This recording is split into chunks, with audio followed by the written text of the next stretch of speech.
আসসালামু আলাইকুম এভরিওয়ান, কেমন আছো তোমরা সবাই? আশা করছি তোমরা যে যেখান থেকে আমার ভিডিও দেখছো সবাই অনেক ভালো আছো, সুস্থ আছো। তোমাদের দোয়ায় আল্লাহর রহমতে আমরাও কিন্তু খুব ভালো আছি। তো আজকে চলে আসলাম আরও একটি নতুন ভিডিও নিয়ে তোমাদের কাছে। তো ফার্স্টেই বলে দিয়ে ভিডিওটা প্রথম থেকে শেষ পর্যন্ত তোমরা দেখবে। আর আজকে আছে একটা বিয়েবাড়ি রাতে। তো সকাল থেকে দেখো ভিডিওটা শুরু করে দিয়েছি, কি করি না করি সবটাই তোমাদের সাথে শেয়ার করব। আর দিনে যেসব রান্নাবান্না আছে সেগুলোও করব। এখন দেখো এই যে গাছে আমাদের জানলাতে দেখতে পাচ্ছ পাখি এসেছে, সেটাই দেখছিলাম কি সুন্দর করে পাখিটা খাবার খাচ্ছে। তারপরে দেখো চলে আসলাম রান্নাবান্নার দিকে। তো তাড়াতাড়ি করে আজকে রান্নাবান্না সেরে নেব। আর আজকে রান্না করব এই যে দেখতে পাচ্ছ আম আছে, তো আম দিয়ে ডাল করব। আর করব বেগুন ভাজা, আর চিকেন করব। তো চলো তোমরা ভিডিওটা দেখতে থাকো, আশা করছি অনেক অনেক ভালো লাগবে।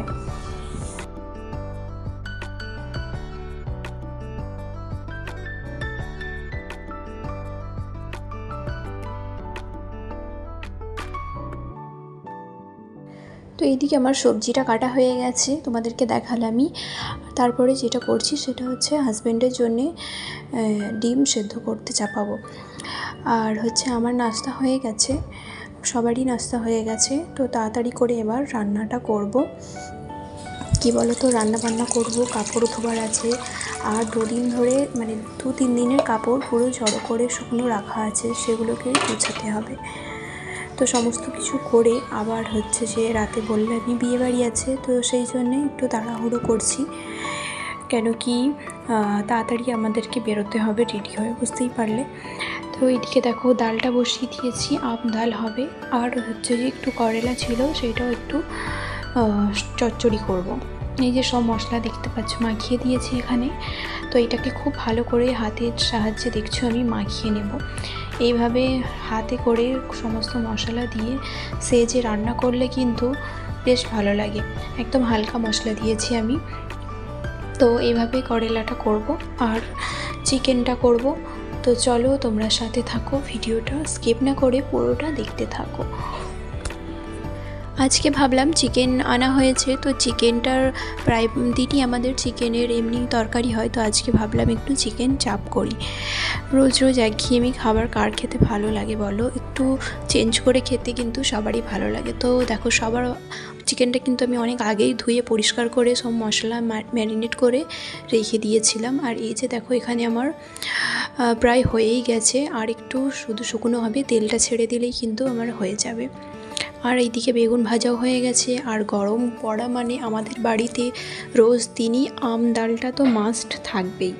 কেন কি সবার পছন্দ, আমার পছন্দ, বাড়ির সবার, হাজব্যান্ডের, আব্বু মা সবাই পছন্দ করে। তো ওইটা রোজ দিনই থাকে। তো রান্না করে চলে আসলাম। এই যে দেখতে পাচ্ছ এত কাপড়, তো এগুলোকে সব গুছিয়ে ভাঁজ করে যেখানে যেটা রাখার সব রাখবো।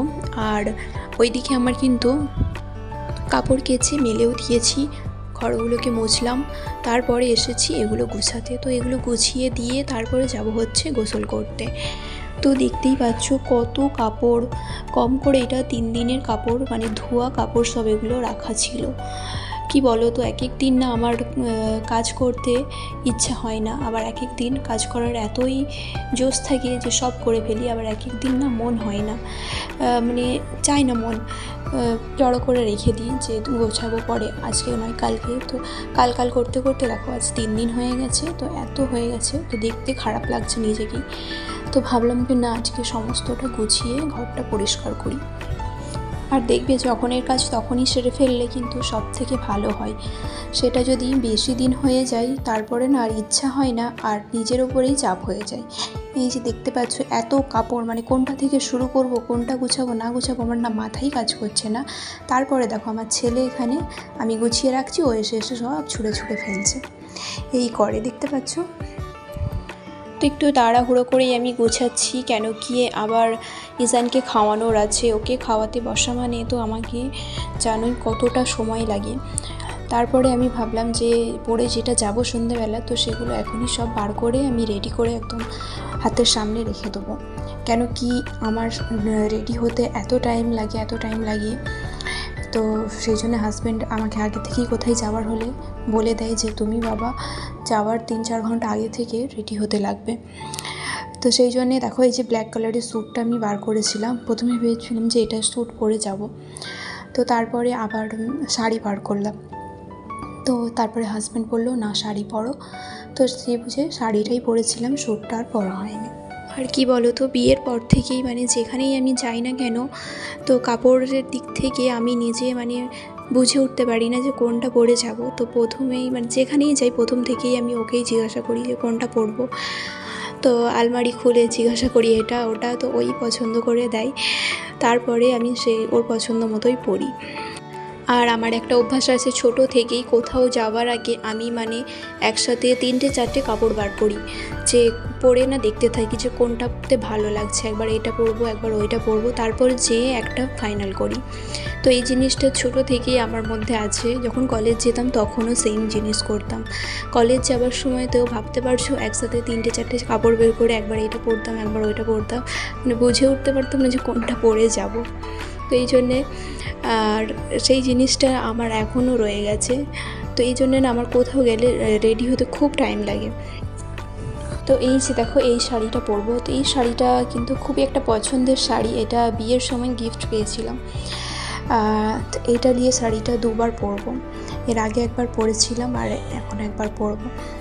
তো ম্যাচিং করে দেখো চুড়ি সমস্ত কিছু রেডি করে হাতের সামনে রাখছি যাতে করে ঝটপট করে রেডি হতে পারি। তো দেখো সন্ধে হয়ে গেছে, সন্ধেবেলা চা করেই আমি সোজা রেডি হব। তো দেখো এখন বেরিয়ে পড়েছি, শাড়ি বাবু। তো তারপর তোমাদের সাথে আর কোনো ভিডিও করতে পারি না, একবারে দেখো রেডি হয়ে তোমাদের সামনে আসলাম। কেমন লাগছে শাড়িটা পরে জানাবে, আর মেকআপটা কেমন হয়েছিল সেটাও কিন্তু জানাবে। আর তোমাদেরকে তো কথাই বলতেই ভুলে গেছি যে কোথায় বিয়েটা আছে। তো বিয়েটা ছিল হচ্ছে ইকো পার্ক মিস্টিকা ব্যাঙ্কোয়েটে। আর দেখতেই পাচ্ছ আমরা বেরিয়ে গেছি, তো অনেকটা এসে গেছি। তো এবার হচ্ছে গাড়ি থেকে আমরা নামবো। আর আব্বু মা আসতে পারেনি, কেন আব্বুর শরীরটা ভালো ছিল না, সেই জন্য আব্বু মা আসলো না। তো আমি, হাজব্যান্ড, ইজান আর আমার মামা শ্বশুরদের সবাই ছিল। তো আমরা পৌঁছেই গেছি। তো চলো এবার গাড়ি থেকে নামি।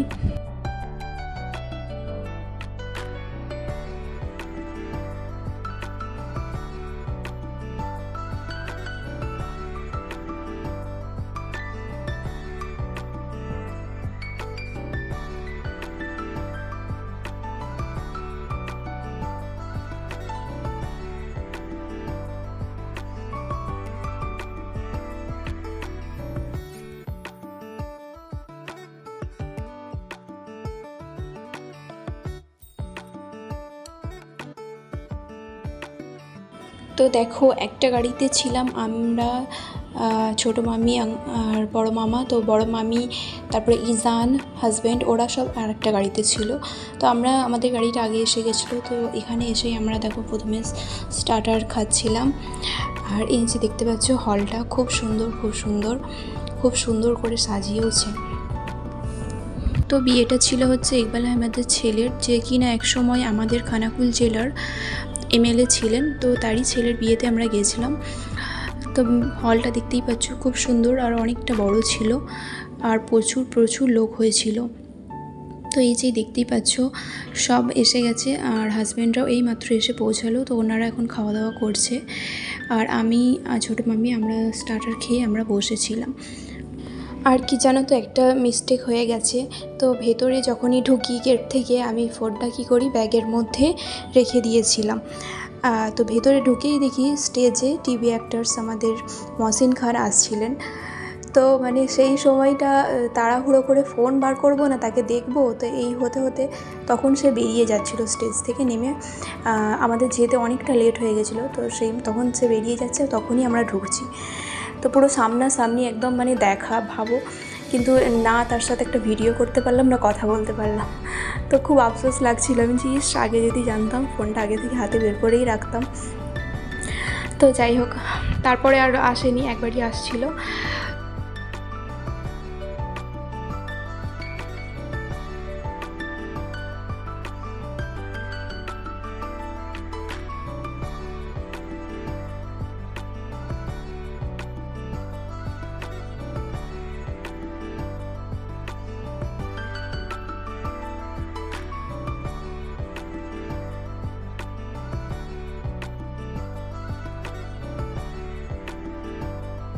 তো ভেতরে আমরা স্টার্টার খেয়ে বেশ কিছুক্ষণ বসলাম, তারপরে দেখো বাইরে আসলাম মেন কোর্সের দিকে।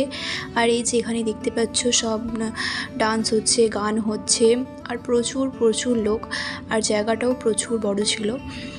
তো দেখতেই পাচ্ছ এত লোকের মাঝে ইজান কিন্তু দুবার আমার হাত ছেড়ে পালিয়ে গেছিলো, জানো কি বলবো, ওকে একদম ধরে রাখা যাচ্ছে না। তো ভেতরে কোনো রকমের আমি ওই জাস্ট স্টার্টার খেয়েছিলাম, দেখলে হাজব্যান্ড খাইয়ে দিল, ওই খেতে পেরেছে, আর মেন কোর্স কিচ্ছু খেতে পারিনি। এত বাইরে এসে বিরক্ত করেছে ও।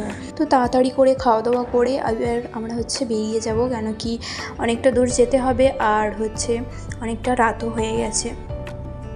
তো প্রত্যেকটা জায়গাতেই খাওয়া দাওয়ার এত পরিমাণে ভিড় ছিল, যেই কারণে আরও দেরি হয়ে গেল। আর ইজান সত্যি বলতে কিছুই খায়নি, শুধু খেয়েছে 3-4 গ্লাস কোল্ড ড্রিঙ্কস খেয়েছে, জানো, আর কিচ্ছু খায়নি। তো খাওয়া দাওয়া শেষ করে কিছু আমরা ছবি তুললাম, আর পুরো চারপাশটা একটু ভালো করে ঘুরে দেখলাম, দেখে দেন আমরা বেরিয়ে গেছিলাম বাড়ির দিকে। তো ইজান কিন্তু গাড়িতে বসে একদম বিরক্ত করেনি, না যাওয়ার সময় করেছে না আসবার সময়। তো খুব ভালোভাবে গাড়িতে গেছে, কিন্তু ওখানে যে খুব বিরক্ত করেছে। তো আজকের ভিডিওটা এখানেই শেষ করছি। কেমন লাগলো ভিডিওটা অবশ্যই কিন্তু জানাবে। তোমরা ভালো থাকবে, সবাই সুস্থ থাকবে, আর আমার পাশে থাকবে, আর আমাকে সাপোর্ট করবে, যাতে আমি এইভাবেই আরও এগিয়ে যাই, তোমাদের সামনে নতুন নতুন ভিডিও নিয়ে আসতে পারি। তো চলো, আবার দেখা হচ্ছে নতুন একটা ভিডিওতে তোমাদের সাথে। আল্লাহ হাফিজ।